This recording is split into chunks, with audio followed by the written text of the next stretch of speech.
Kita boleh sedih, tapi kita tak boleh melayan sedih kita. Kita hilang sampai diri kita pun hilang. Sebab itu Nabi SAW mengajar kita satu doa.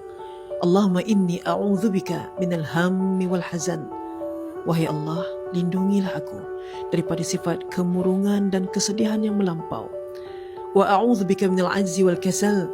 Ya Allah, lindungi aku daripada rasa lemah yang terlalu lemah dan juga malas. Wa a'udzubika min ghalabatid dain wa qahrir rijal.